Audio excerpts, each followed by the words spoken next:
Olá pessoal, bem-vindos a mais um episódio aqui do nosso canal. Hoje a gente vai ter um assunto super interessante aqui, que a gente está com o Dr. Keller Alves. Ele é neurocirurgião e neurologista, então a gente vai conversar aqui sobre a mente. Que justamente quando a gente está falando então de equilíbrio, de produtividade, de bem-estar, então assim, digamos que o ator principal desse negócio aí é a nossa cabeça, né, doutor? Então assim, já começo logo começando aqui, agradecendo sua presença, obviamente, né, que conseguir esse tempo aqui na tua agenda foi um pouco desafiador, mas deu certo. Agora, então, hoje em dia, acho que talvez quando a gente esteve conversando também com vários médicos de outras especialidades e sempre, a gente falou com gastro, por exemplo, a gente falou com pediatra, com ginecologista e sempre o pessoal fala da saúde mental e fala do cérebro de alguma forma, e sendo que o pessoal é especializado em outras áreas e acaba sempre nesse assunto. Então, assim, qual a importância do cuidado da nossa saúde mental, então, para a gente poder realmente estar bem, ter uma vida, ter bem-estar e viver bem? Bem, primeiro, bom dia, boa tarde, boa noite, né? Podcast, não sabemos a hora que cada um vai assistir. Muito obrigado pelo convite, pela oportunidade de estar aqui difundindo as minhas ideias e as coisas que eu acredito. Acho que isso é sempre um prazer e uma honra para mim, tá? Mas assim, partindo para a resposta, eu acho que não tem nenhum médico que não vá se deparar com problemas de saúde mental como não só importante, mas talvez o mais importante dentro da prática clínica de cada um. Eu não tenho dúvida de que o gastroenterologista tem como talvez principal diagnóstico a gastrite nervosa, o cardiologista vai enfrentar pacientes com ansiedade na mesma proporção que vai enfrentar pacientes com doença cardíaca e assim por diante. Então, não tem jeito, a gente vai lidar com isso. E a saúde mental, tanto para o bem-estar atual, quanto para a saúde futura, eu acho difícil pensar em alguma coisa mais importante que ela. Difícil de controlar, difícil de conseguir, mas importantíssima para como vai ser a nossa vida no futuro, extrapolando a importância que tem para a nossa vida do dia a dia, né? Então, não vejo assunto mais importante. Sim. E qual que é a principal queixa das pessoas quando chegam lá contigo no consultório?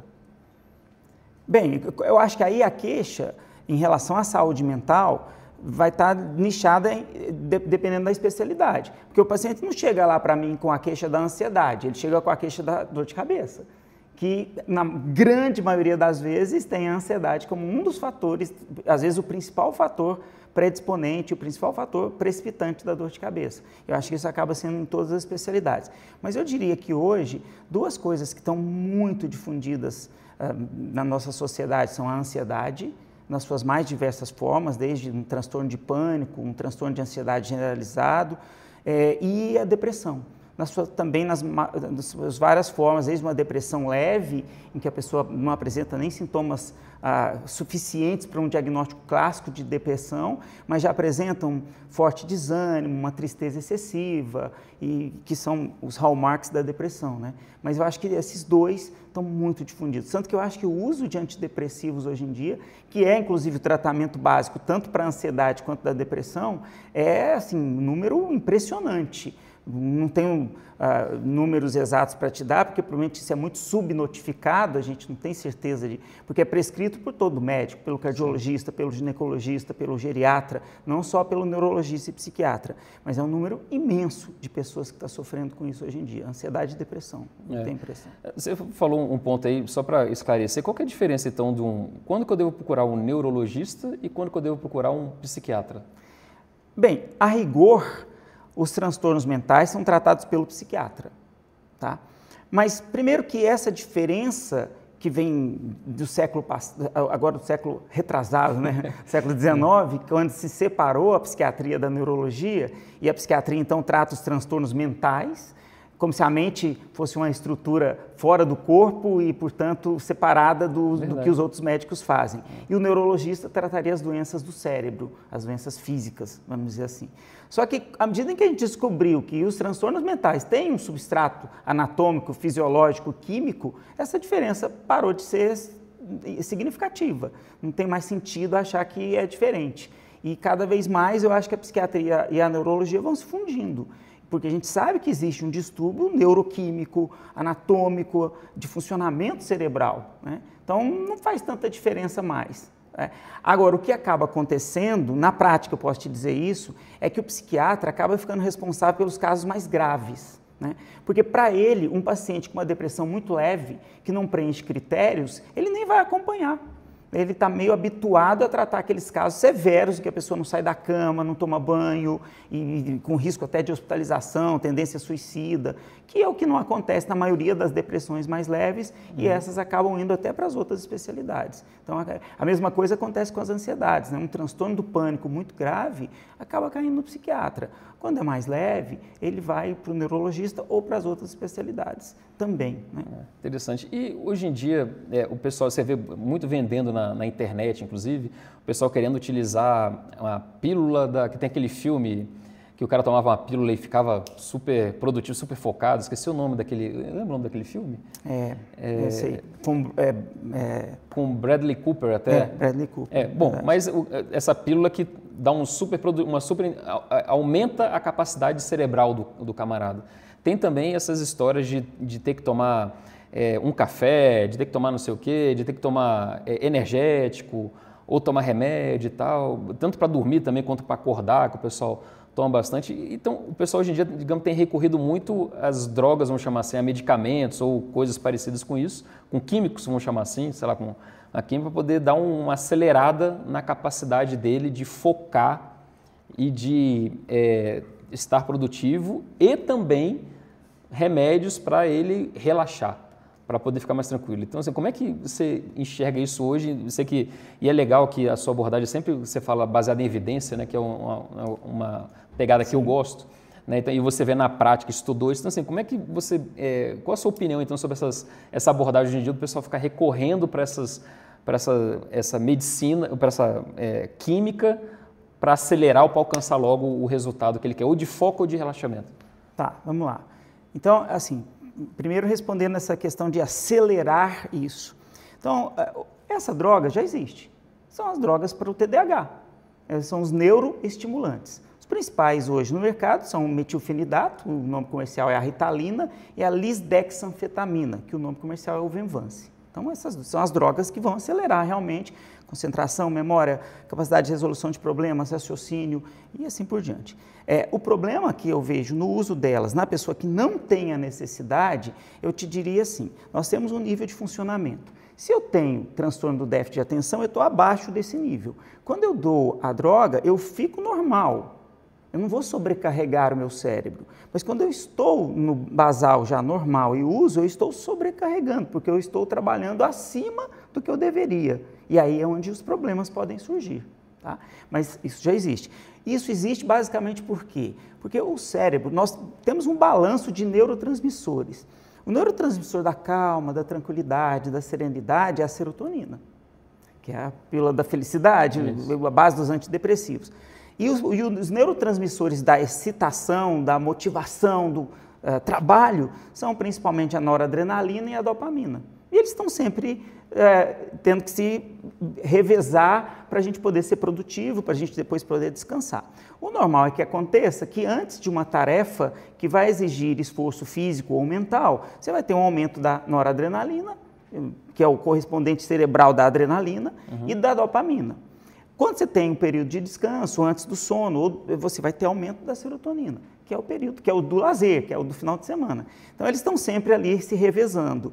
Essas medicações vão realmente provocar esse aumento desses neurotransmissores artificialmente, e é por isso que elas são usadas. Mas dá para fazer isso de uma forma natural também. Então, de manhã, quando você tem várias estratégias para aumentar a sua dopamina e a sua noradrenalina, seja com medicamentos ou sem medicamentos, né? Posso te citar 4 estratégias que vão te dar um boost de dopamina e noradrenalina para começar o dia. Banho gelado. O banho gelado vai aumentar suas concentrações de dopamina em até 2,5 vezes por algumas horas, não é nem só na hora do banho. Vai aumentar também a adrenalina e vai te deixar muito mais energético, muito mais desperto. Tá? Exercício físico de alta intensidade. E pode ser poucos minutos, não precisa ser 1 hora de academia. Você pode, hoje eu não posso ir à academia, mas você faz qualquer tipo de exercício que acelera o batimento cardíaco, mantém por 3, 4, 5 minutos, pronto, você já vai ter um boost nesses neurotransmissores da excitação. Luz, principalmente luz solar, durante alguns minutos. Isso vai ativar o sistema simpático, vai ativar o sistema que vai elevar esses neurotransmissores.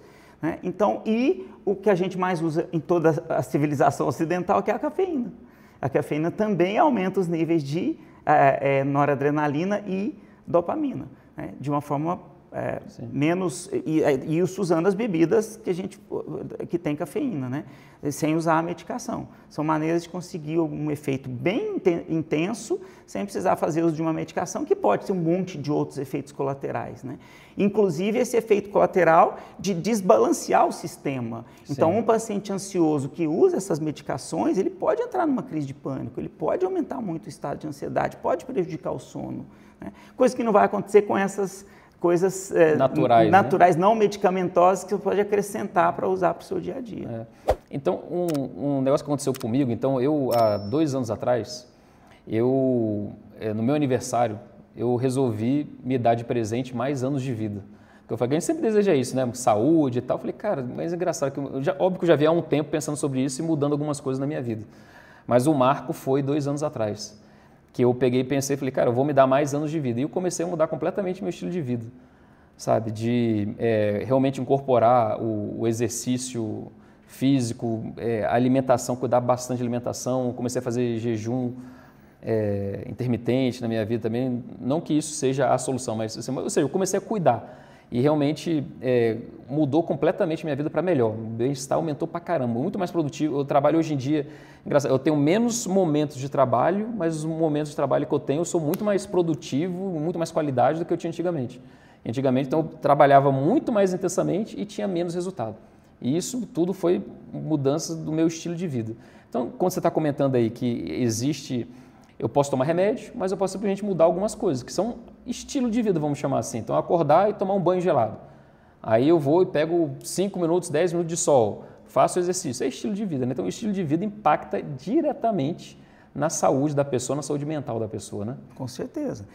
Até porque essas mesmas coisas podem ser usadas de forma inversa no final do dia para você relaxar e conseguir um sono melhor. Então, é estilo de vida. No final, é estilo de vida, rotinas diárias, e isso vai fazer uma diferença imensa no final. E essa questão da qualidade de vida, eu acho que nada é mais importante que isso, porque para o hoje, mas para o curto prazo e, sobretudo, para o longo prazo, né? Então, basicamente, eu divido isso da seguinte forma. Acho que nós temos 6 grandes pilares de qualidade de vida para a gente trabalhar. Vou fazer o inverso, vou falar dos 3 últimos primeiro. Seria a saúde mental, o equilíbrio emocional, a saúde relacional, né, são os nossos relacionamentos, família, amigos, etc. E a nossa capacidade de ter propósito, objetivo, metas, porque vão te dar a motivação que você precisa, né?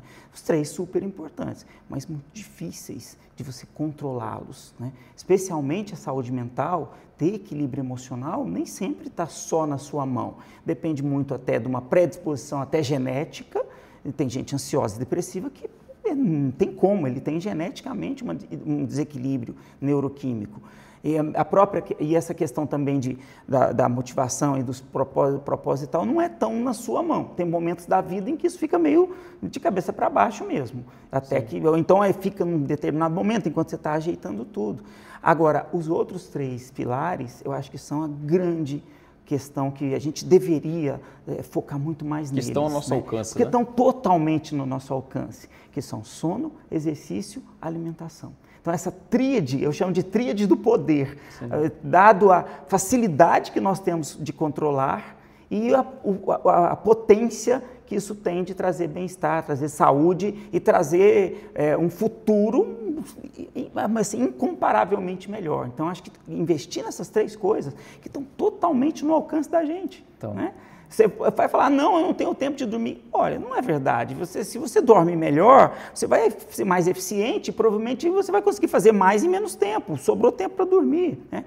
Exercício físico, 1 hora de exercício físico, seja de manhã, na hora do almoço, à noite, cada um vai organizar a sua vida, é factível. E a alimentação saudável não precisa ser o xiita, que come tudo perfeitinho todos os dias da sua vida, mas quanto mais você vai mudando para o lado saudável, mais efeito isso vai fazendo. Então, eu defendo extremamente que esses 3 pilares sejam motivo de 80% do nosso cuidado com a saúde. Tá?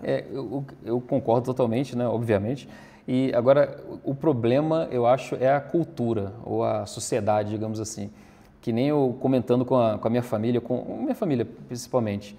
Aí, a gente tem a opção, você vai comer de noite, você vai comer um hambúrguer, vai comer uma pizza, ou vai fazer uma salada que já tem lá em casa, sabe? E colocar um frango, por exemplo, desfiado, que já tem ali na geladeira, que eu sempre deixo ali também, dá para fazer um negocinho assim, sabe? Um Rapidez, alguma coisa com isso aí, entendeu? Aí qual que é a opção mais gostosa, mais fácil, mais prazerosa? É a pizza ou o hambúrguer.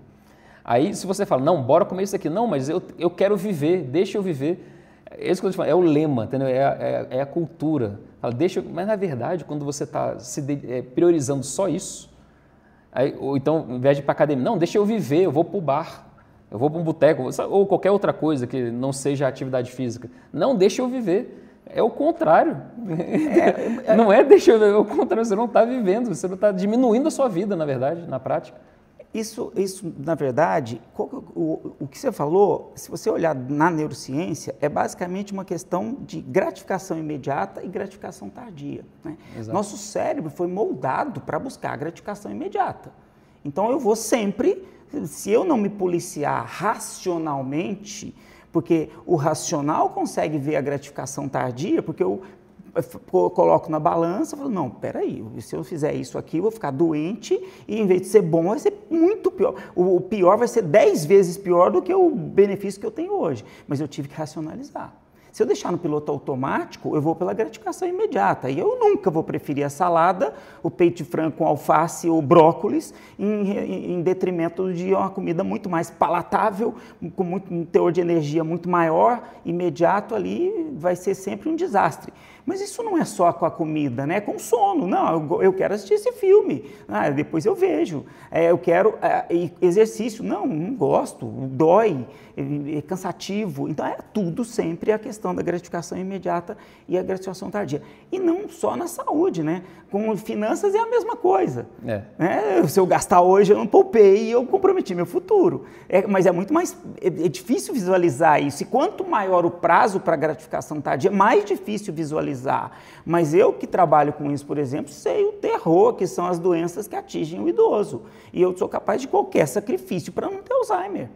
Né? Agora, é um sacrifício que você vai fazer hoje para ter um resultado daqui a 20, 30, 40 anos. Então, se não for com muita racionalização seguida de criação de hábitos e depois você ter a disciplina para seguir isso, você não vai fazer. Não vai fazer. Isso vai exigir primeiro você vai ter que se conscientizar, ter o conhecimento, a partir daí você fala, eu quero, aí você vai colocar em hábitos e ter a disciplina de seguir. Você vai ser vencedor. E no final eu tenho convicção de que o custo-benefício, o sofrimento que você tem versus o ganho que você vai ter no futuro é altamente compensador.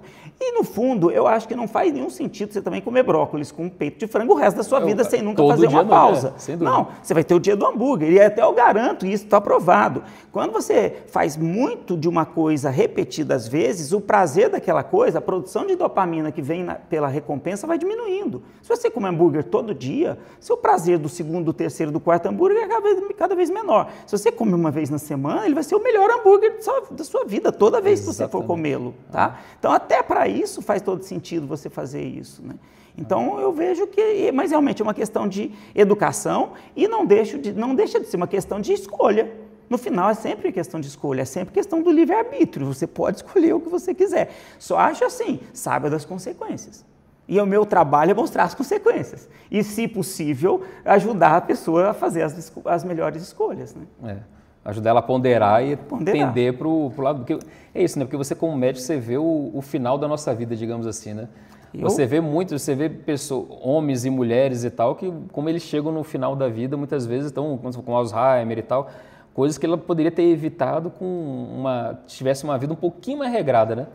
Às vezes são pequenas mudanças que fazem grandes diferenças, né? Total. Quer dizer, é porque assim, se eu pego a pessoa lá com 30, com 40 anos, você não sabe como eu vou estar. Eu sei. Eu sei, porque estatisticamente eu tenho os pacientes que estão nessa idade e eram como você, quando tinham 30 ou 40, né? Mas pode, claro, não existe nunca certeza de nada, mas dentro de uma, que eu falo, vamos nos basear em evidências. Se você basear em evidências, né, a chance daquilo dar igual para você é muito grande. E a chance de você ser uma exceção é muito pequena. Não é um preço que vale a pena você pagar para ver, né? E é por isso, eu consigo ter essa visão, que nem sempre é tão clara quando você... Agora, você consegue dá uma olhada na sua família, dá uma olhada nos seus pais, nos seus avós, dá uma olhada você vai conseguir ver mais ou menos o que te espera. Não é tão longe da gente assim. É que esse é o problema da gratificação tardia, você acha que para você nunca vai chegar, né? Exato, a gente separa, né? Isso é ele, não sou eu. Ele, para mim está muito longe ainda, depois eu vejo isso, né? Só que depois eu vejo isso, a cada dia fica mais difícil, né? Cara, é bem interessante mesmo, nossa. Agora, deixa eu te falar duas coisas assim que são, digamos, da moda ou são polêmicas. E qual é a sua opinião sobre isso? Que a gente vê muito pessoal falando do tal da banheira gelada, do pessoal fica 6 minutos, 7 minutos no gelo, e a questão do jejum. Então, assim, como é que essas duas questões impactam na saúde? Assim, a banheira gelada, eu acho que assim, é muito bacana, mas difícil de implantar, né? E assim, eu sou muito contra coisas que viram modinha.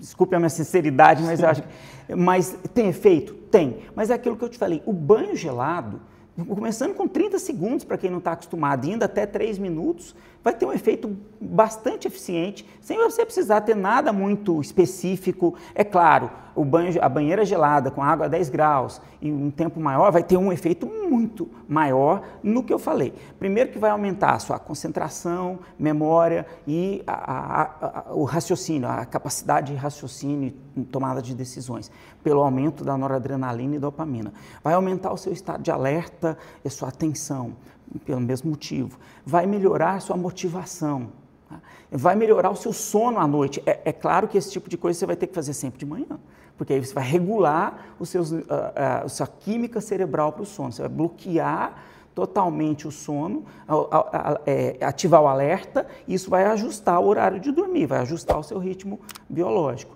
Então, vai ajudar na perda de peso, porque ativa a gordura marrom, aumenta o metabolismo. Então, tem um monte de usos, eu acho extremamente saudável, mas acho que deveria, na minha opinião, ok, se você chegou nesse nível de refinamento, mas eu garanto que o banho gelado funciona. É o que eu faço e eu não pretendo comprar uma banheira dessas, mas eu acho que faz todo efeito. E outra, comprovado, tá? Isso não é. Apesar de virar moda, as pessoas começam a fazer porque ouviram alguém fazer, ou porque querem só, ou então até mostram que fazem, mas na vida real acabam não fazendo, mas cientificamente tem comprovação. Tá? Mas tem um ponto que você comentou aí, não sei se passou percebido pelas pessoas, mas tem que ser de manhã. Tem que ser até para aquela lógica que você explicou dos hormônios ali. Se o cara fizer um negócio desse, cheguei do trabalho, estragou ou tudo. Mais no final da tarde, ele está ferrado. Por quê? Porque ele vai atrapalhar todo o sono. E aí não tem aprendizado sem sono, não tem o seu corpo, tanto a parte física, não tem síntese proteica sem sono, não tem memorização sem sono, não tem jeito. Infelizmente, tem que ter. O timing disso tudo é muito importante. Isso. Já o jejum, eu te digo assim, primeiro a gente precisa dividir o jejum entre jejum intermitente, ou mais talvez a gente devesse chamar de tempo de alimentação restrito, e o jejum prolongado. Jejum intermitente é aquele que é feito, ou o tempo de alimentação restrita é aquele que é feito durante o seu dia, durante as 24 horas do dia, tá? Muitos dos efeitos que se fala do jejum não são atingidos pelo jejum intermitente. Jejum intermitente, por exemplo, não prolonga a vida, porque ele não chega a gerar autofagia, que é a remoção das células defeituosas, das proteínas defeituosas do cérebro, das células potencialmente cancerígenas, de um reset do sistema imune. Isso quem faz é o jejum prolongado e tem que ser de 3 dias para frente, tá? O jejum intermitente, por outro lado, ele é muito bom para uma série de coisas. Primeiro, se você fizer esse jejum e começá-lo 2 a 3 horas antes da hora de dormir, isso para efeitos de melhora cerebral vai ser muito potente, tá? Vai melhorar muito o seu sono. E aí, melhorando o sono, você diminui o risco de Alzheimer, você melhora a sua concentração e memória no dia seguinte, você melhora o seu estado emocional no dia seguinte. Mas aí você tem que juntar o jejum com... Aí é o contrário do que a maioria faz, que a maioria pula o café da manhã e janta muito tarde. Tudo bem, você vai ter o período. Porque o jejum, ele começa com 12 horas, 12, 13, 14, 15, 16, 18, e aí você vai tendo todos esses intervalos. A partir de 12 já é um tipo de jejum intermitente. Se você pensar, tem muita gente que faz jejum, fica 8 horas só sem comer, né? Janta às 10 da noite e quando é 6 da manhã já está tomando café da manhã. Isso é um absurdo, assim, do ponto de vista fisiológico. Então, a partir de 12 pelo menos, tá? Isso vai trazer benefícios para o tubo digestivo, porque vai dar um descanso para o tubo digestivo, para ele se regenerar, para a microbioma, né, que antigamente a gente chamava de flora intestinal, ser regenerada e melhorada, vai dar um descanso para o fígado, então vai melhorar muito o metabolismo nesse espaço de tempo que ele não está trabalhando. Então eu acho o jejum intermitente altamente saudável por vários motivos. E acho que o tempo que você vai fazer depende, primeiro, do seu treinamento para isso. Eu acho que precisa começar com 12, depois vai aumentando para 14. Só que eu acho que a partir de 16 horas, tem muita gente que faz o OMAD, né? E o OMAD é One Meal a Day, que é só janta, por exemplo, né? Geralmente quem faz OMAD só janta. Só que eu acho que isso gera um problema, porque você não vai conseguir a sua ingestão de proteínas adequada em uma única refeição. Você não consegue. E vitamina também, que imagina, comer tudo. Mas a proteína é porque você não consegue comer tanta proteína quanto você precisa numa refeição. Então você vai ficar com menos proteína do que deveria, com consequências bastante, eu acho, ruins. Então você precisa dividir as proteínas para dar conta de comer o nível de proteína que você precisa em 3 ou 4 refeições. Para fazer isso, você precisa pelo menos fazer 16 por 8. 16 horas de jejum, 8 horas de alimentação. Daí para mais. Porque senão você não consegue dividir para fazer uma refeição, esperar mais 4 horas, fazer a outra. Com 8 horas você vai fazer 3. Né? Se passar para 9 horas, talvez você consiga 4, mas o intervalo vão ser de 3 horas entre cada refeição. Então acho que talvez o sweet spot seja qualquer coisa entre 14 por 10 e 16 por 8 em termos de ideal para se fazer o jejum intermitente. Pulando, na minha opinião, o jantar. Porque aí você vai, além de ajudar no benefício de ter um padrão de sono de muito mais qualidade, você vai ter o benefício que a gente não falou ainda, que é até 10 horas da manhã, as proteínas da síntese, os genes da síntese proteica estão mais propensos a serem ativados. Eles são dependentes de horário. Então, a ingestão proteica até antes das 10 da manhã vai propiciar mais síntese proteica, isso para os músculos, para o sistema imunológico, para a pele, para os ossos, para o cérebro. Síntese proteica é para tudo isso, né? Vai ser mais ativado se você come antes de 10 da manhã, uma refeição proteica, tá? Então, se você só começa a comer no almoço, você perdeu essa janela. É tão relevante? Não sei, meu Deus do céu, então eu estou fazendo tudo errado. Não, eu até acho que se você não tem outro jeito, ou se é a sua preferência, por preferências familiares, etc., ok, pule o café da manhã. Eu prefiro que você faça isso e continue fazendo o jejum do que não fazer o jejum. Mas o modelo mais saudável é pular o jantar e tomar o café da manhã. E, na minha opinião, em janelas de 14 por 10 a 16 por 8. E tem que ter, que nem você comentou aí, pelo menos 3 horas da última refeição até você ir dormir, né? Pelo menos 2, idealmente 3, tá? Então, porque você, assim, é difícil conseguir isso, né? Exige muita disciplina, você às vezes você não consegue pelo ritmo de vida e de trabalho, né? 2 horas eu acho, porque o que é o problema? Você, assim, mas você come, vai demorar algumas horas até terminar de fazer a digestão para todo o seu, a referência do seu corpo sair do tubo digestivo e fígado e metabolismo e ir para o cérebro. Né? Então você precisa dessas horas para realmente, quando você for dormir, coincidir o período do sono com o período de jejum. Essa que é a lógica por trás dessas horas. Sim. E eu acho que quem fizer essa experiência vai perceber claramente que o dia que você não come logo antes de ir para a cama, o seu sono vai ser melhor. Tá? Não é questão de adormecer, é uma questão que é muito mais importante de qualidade do sono, que é o quanto você entra nos outros estágios do sono, no sono profundo, no sono REM, no sono de qualidade. Para mim, a minha grande mudança que teve foi essa questão do jejum. Eu faço 16/8, né? Às vezes fica um pouco mais e tal, por conta da correria do dia a dia, mas o meu padrão é 16/8 e realmente eu pulo a janta. Exatamente. Então, eu tomo café da manhã, almoço e eu não janto. Que justamente pelas coisas que eu li lá e que você está confirmando aí também, justamente de ter esse distanciamento, assim. Quando eu vou jantar eventualmente, tem dia que eventualmente eu janto, mas eu procuro jantar às 6 horas da tarde, no máximo 7 horas da noite, sabe? Justamente para ter um tempo ali para tudo, que nem você falou, tudo sair e eu poder dormir bem, né? Sim. Porque, e isso impactou, como você comentou, melhorou meu sono, aí melhora o foco, melhorou o tempo, porque imagina, até o tempo, porque eu gastava tempo para comer, né? Sobrou mais tempo. Então sobrou mais tempo na minha vida para poder fazer as coisas. E melhorou a qualidade do que eu como também, porque quando eu fico um tempo sem comer, aí quando eu vou comer, eu quero comer coisa boa, não quero comer coisa ruim. Sim. Entendeu? Porque, já fiquei tanto tempo sem comer, por que eu vou pegar e comer uma pizza? Eu não quero comer, eu quero comer comida.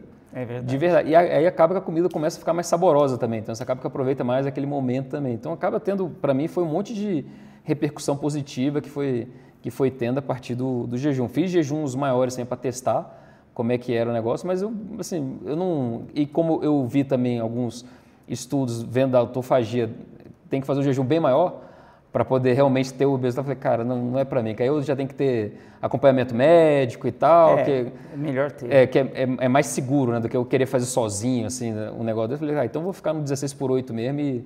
Agora também eu não me torturo, eventualmente, num dia eu só ficar 10 horas ou 9 horas. Que isso acontece normalmente de sexta para sábado, que aí sexta-feira a gente tem uma prática familiar de fazer um happy hour da família, então acaba que a gente toma vinho, aí dia seguinte também quer fazer um café especial com a das crianças e tal, acaba que o intervalo fica menor. Fica mais curto. Mas não vou morrer por causa disso, né? Por causa de um dia não... Eu também acho, inclusive, que essa maleabilidade ela é importante para a gente conseguir continuar fazendo para sempre.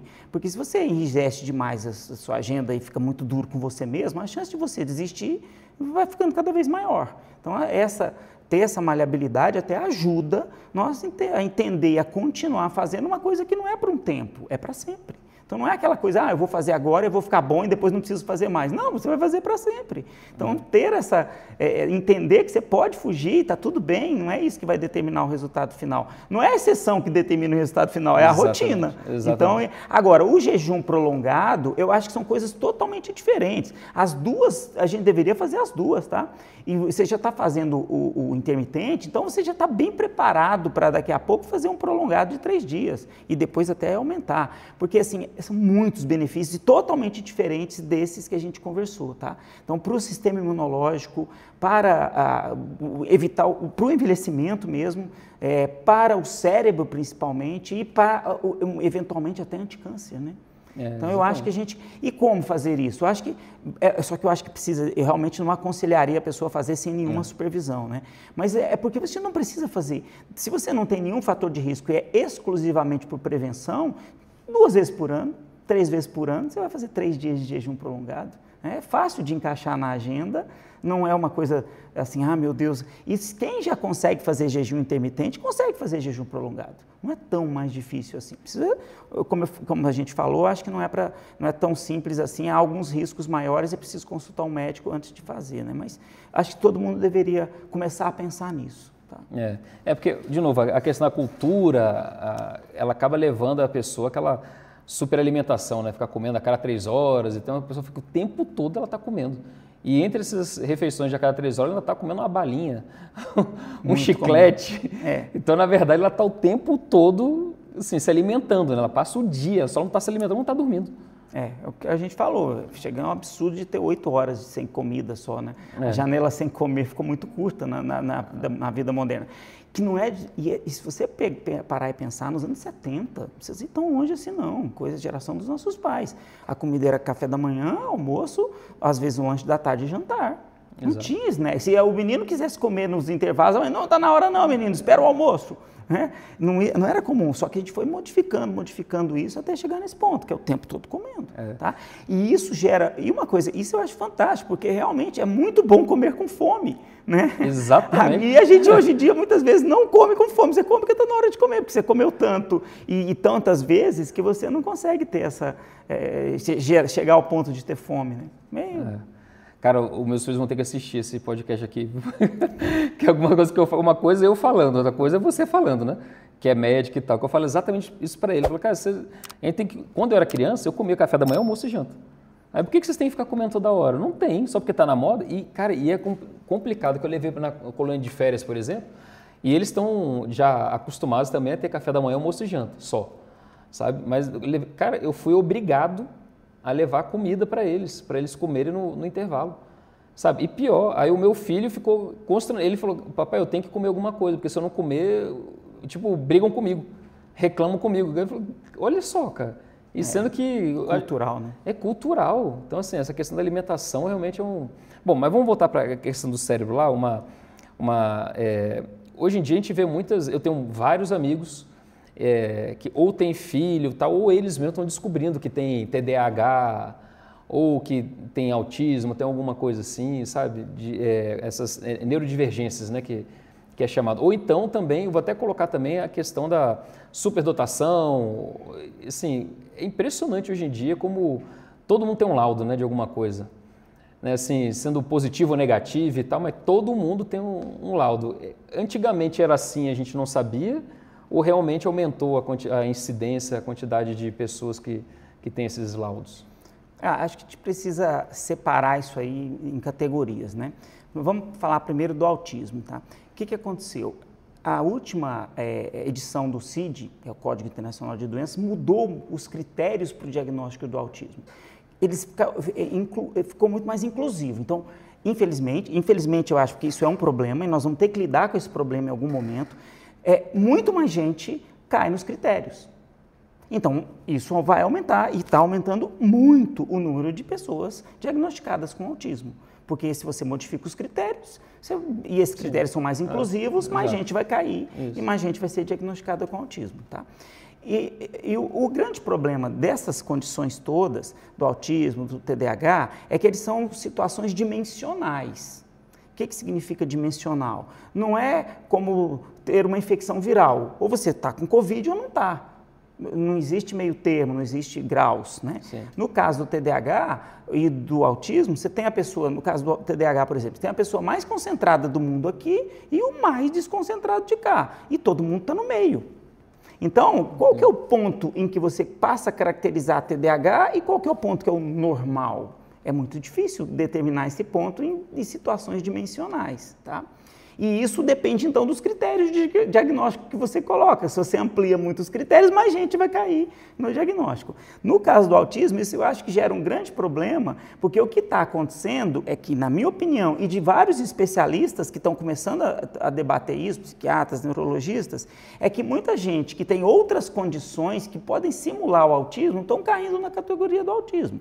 Então, pega uma pessoa depressiva, ele tem um isolamento social, mas pela depressão e não pelo autismo. Ele tem um embotamento emocional pela depressão, não pelo autismo. E isso pode causar confusão. E aí e às vezes a pessoa, no desespero de resolver o problema, ela às vezes fica até feliz de falar, agora explicou, porque eu estava tentando tratar minha depressão, não melhorava, mas é porque eu não tinha depressão, eu tenho autismo, mas talvez não, talvez seja mesmo depressão e que às vezes é difícil ser tratada. Mas por que eu acho que isso é um problema? Porque depressão é tratável, mas o autismo, no adulto, não há muito o que fazer. Ele tem os tratamentos, mas para aprender a conviver com o jeito como ele é, ele vai ter... Então, eventualmente você está trocando um problema que você deveria investir e tratar melhor por um que você meio que é assim mesmo. Não sei se isso é muito sensato. Fora o problema que a gente está criando desse monte de laudos, com todas as consequências que eles trazem, que talvez não seja a coisa mais sensata a ser feita, tá? E eu, infelizmente, acho que gera, às vezes, um problema para a criança ou o adulto que é autista com os critérios, que preenche critérios anteriores e, portanto, são os casos mais severos, porque eles ficam misturados com todos esses novos diagnósticos, que eu acho questionáveis, porque foi só a mudança de critério, e não sei se eles terão acesso a tudo que eles deveriam ter por causa desse problema. Sei que falei uma coisa muito polêmica, com risco de cancelamento, mas não foi definitivamente com a intenção de desmerecer o diagnóstico ou as pessoas que têm. É um alerta, porque eu acho que é uma coisa que nós vamos precisar discutir, tá?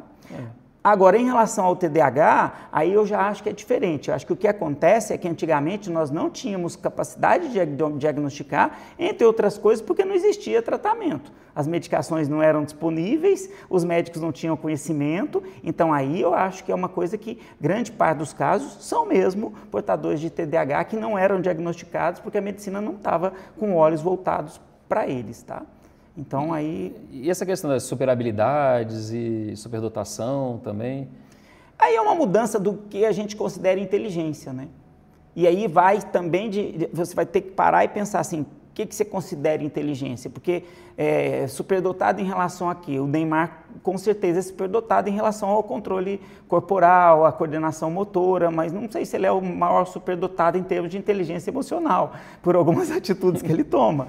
Então vai depender de qual parâmetro, de qual dimensão da inteligência você estiver avaliando. Tem pessoas que são muito intuitivas e boas para a prática, mas não são ruins para a tomada de decisões de uma coisa que exige racionalidade. Então eu acho que é mais importante dividir as dimensões da inteligência, e aí tem uma opinião que é a seguinte, inclusive, o superdotado, que é uma opinião também um pouco divergente do que é o normal de ser pensado. Eu acho que se eu tivesse um filho superdotado, tá? E ele tivesse a inteligência matemática extremamente, eu gostaria de desenvolver nele, não a inteligência matemática, as outras.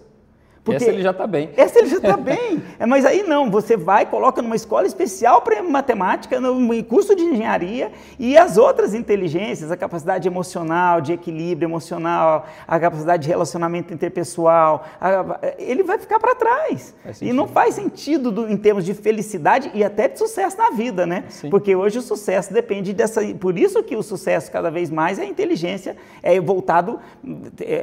pesquisas americanas mostram isso. Você pega os candidatos que tiveram a maior nota no SAT, que é o Enem deles, né?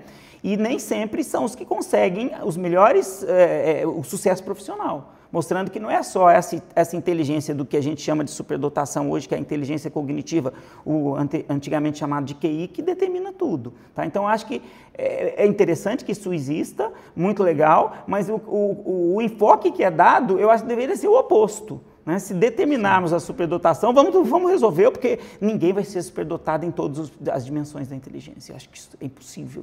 Né? Sempre vai ter uma que você vai ter mais desenvolvida que outra, que vai ser mais fácil para você e assim e por diante. Interessante, muito interessante. Eu li recentemente o livro da biografia do Leonardo da Vinci. Acho que ele era um cara que era era impressionante. O camarada, ele tinha vários conhecimentos assim, mas ele tinha um dom que era da observação de detalhes. Talvez a superdotação dele fosse essa, assim, sabe? E isso ele conseguia aplicar em diversas áreas do conhecimento. Isso é o nosso córtex pré-frontal, né? O córtex pré-frontal é essa máquina que é só humana, né? As áreas mais do córtex pré-frontal dorsolateral são praticamente, inclusive nos primatas, são muito menores, muito menos ativas do que nos humanos. E é essa parte do cérebro que é capaz de fazer essas análises aprofundadas de situações, de focar no detalhe. E tudo que nós somos, se a gente pensar em termos de humanidade e civilização, vem disso, porque para você, veja, você vai resolver um problema. A primeira coisa é você conseguir avaliar a situação adequadamente. E essa avaliação depende de você prestar atenção nos detalhes, em avaliar a situação como um todo, em ver cada ponto da situação, porque armado com isso, você vai fazer um plano de ação e aí determinar uma estratégia para você poder executá-la. Isso chama função executiva e isso é uma função de córtex pré-frontal dorsolateral, que é a área cerebral caracteristicamente mais desenvolvida no ser humano. Legal, muito bom, cara, excelente. Para a gente finalizar, eu ficaria aqui, que eu tenho um monte de dúvida ainda. A gente vai ter que marcar outro dia para a gente poder aprofundar. A gente nem falou de neuroplasticidade, por exemplo. que é um assunto que eu acho interessante. Mas que dicas você daria para o pessoal, assim, para ele desenvolver, então, algumas práticas que sejam aplicáveis, simples, como você comentou lá do banho frio e tal, mas que as pessoas poderiam implementar de maneira simples para ter uma habilidade cognitiva mais desenvolvida, que isso é um foco das pessoas, e também para ela poder ter uma saúde mental, então, mais legal. Interessante. Então, seguindo o que nós já comentamos, a mensagem que eu deixaria final é sobre a tríade do poder, porque sono, exercício, alimentação, no final, tudo que você falou, isso vai melhorar. Vai melhorar a sua capacidade cognitiva de concentração, memória, resolução de problemas, vai melhorar a sua capacidade de equilíbrio emocional, então vai melhorar a sua saúde mental, vai melhorar a sua saúde física, disposição física, alerta. Então, e é uma coisa que, como eu falei, está na mão de cada um. Como fazer isso? Acho que aí a gente tem que ser um pouco mais responsável em termos de criar hábitos e ter a disciplina de seguir essas rotinas, né? Então eu vejo assim, a primeira coisa, 7 horas de noite por sono, no mínimo, sendo que entre 7 e 9, né? Mas vamos colocar 7 como o mínimo essencial e a maior parte das pessoas vai ficar bem com 8. Tá? Mas 9 vai ser difícil na vida moderna, alguém que consegue ter tempo para dormir 9 horas, mas tem pessoas que são os dormidores longos que precisariam de 9. E 7 horas por noite e especialmente manter uma regularidade, isso é tão importante quanto o número de horas. Dormir e acordar no mesmo horário todos os dias da sua vida, inclusive nos finais de semana, com no máximo 1 hora de tolerância no final de semana para a gente. Tem gente que torce muito o nariz para isso, mas eu não faço as regras. Então eu não sou policial de ninguém, são sugestões. A segunda coisa, então sono, exercícios, aí eu acho que é essencial, eu acho que fica difícil você pensar em menos de 1 hora por dia de exercício. Mas é demais, não basta algumas vezes por semana. Acho que talvez não, porque a gente tem que pensar em distribuir os exercícios entre os exercícios que vão te dar equilíbrio, coordenação e resistência muscular, e aí eu colocaria o pilates, as lutas, a dança, os exercícios para musculatura, né, de ganho de força e de hipertrofia muscular, e aí a academia me parece a opção mais sensata, e o terceiro ponto, os exercícios aeróbicos, que aí você vai poder escolher corrida, musculação, ciclismo, spinning, vários. Então, para você encaixar esses 3 na sua rotina, eventualmente, acho que com menos de 1 hora por dia, você não consegue juntar os 3. Então, sono, exercícios, e aí 1 hora por dia me parece uma coisa desejável, mas para quem nunca fez, se você fizer 2 vezes por semana, você vai ter resultados maravilhosos. Tem que começar. E dá resultado, porque quanto menos você fez, o resultado aparece muito mais fácil do que quem já faz muito. Aí, para ele ter uma melhora adicional, ele precisa de muito mais investimento para ter aquele resultado. Então, quem está começando, faça 2 vezes, comece com 2, tá? E depois a alimentação, que eu também acho que a gente não deve, e pode se respeitar cada tribo, tá? Porque tem muita tribo, né? A tribo do carnívoro, a tribo do vegetariano, a tribo do jejum intermitente, que no fundo não é o mais importante, né? Acho que o muito mais importante é coma comida de verdade, tá? Respeite os horários das refeições, numa quantidade não exagerada. E agora, aí a gente pode refinar isso de muitas outras formas, mas se você olhar para o seu sono, exercício e alimentação, você já está fazendo muito pela sua saúde física e mental, pela sua performance, pelo seu bem-estar e pela sua longevidade. Tá? Legal. Só um negócio que me ocorreu aqui que eu queria falar antes de acabar, que eu acho que é legal, é uma mentalidade que tem de compensação. O pessoal tem, fala, não, eu comi muito hoje, então amanhã eu vou compensar de alguma forma. Ou eu dormi pouco, então amanhã eu vou dormir muito. Essa lógica de compensação não existe, né? Podemos dividi-la entre as 3 coisas, né? Começando com o sono. Definitivamente não, tá? Pelo contrário, se você perder ou dormir muito pouco numa noite, não compense na próxima, tá? Na próxima você volta exatamente para a sua rotina, porque senão você vai desequilibrar a sua rotina, o que é muito pior do que aquela noite mal dormida que você teve. E não, ela não vai ser compensada, perdeu. Mas como é uma noite, como a gente conversou, não é isso que vai ser o problema da sua vida. Sim. Mas tentar compensar é até pior. Aquilo de dormir até tarde no final de semana para descansar bastante, porque na semana você não dorme, vai bagunçar a próxima semana de sono e está tudo errado. Segundo ponto, em relação ao exercício físico, é óbvio, me parece que ninguém vai... Qualquer um sabe que se você fizer musculação num dia da semana, você vai machucar. Eu vou malhar não vai funcionar. 5 horas hoje para compensar a semana inteira. Não vai funcionar, né? Como também fala assim, não, eu vou treinar bastante esse mês, porque aí o mês que vem é férias, eu não vou treinar nada, né? Isso as pessoas não conseguem entender, que não existe férias do exercício físico, não tem jeito. Não, você pode mudar o que você vai fazer nas férias, mas você precisa continuar, porque você vai perder muito o que você conquistou a duras penas durante o período do treinamento. E a alimentação, eu acho que pode ter um efeito contrário, né? Porque quando você come muito, isso vai ser armazenado como reserva, vai virar gordura. Então você vai engordar. O dia que você não comeu, você deu um jeito de pegar. Você tem energia armazenada. Se você não comeu bem num determinado dia, tudo bem, você vai usar aquela energia armazenada. No outro dia que você comer muito, você não consegue gastar o dobro de calorias naquele dia que você exagerou e aquilo vai virar gordura. Então, no fundo, é contraproducente esse tipo de tentativa de fazer esse jogo, tá?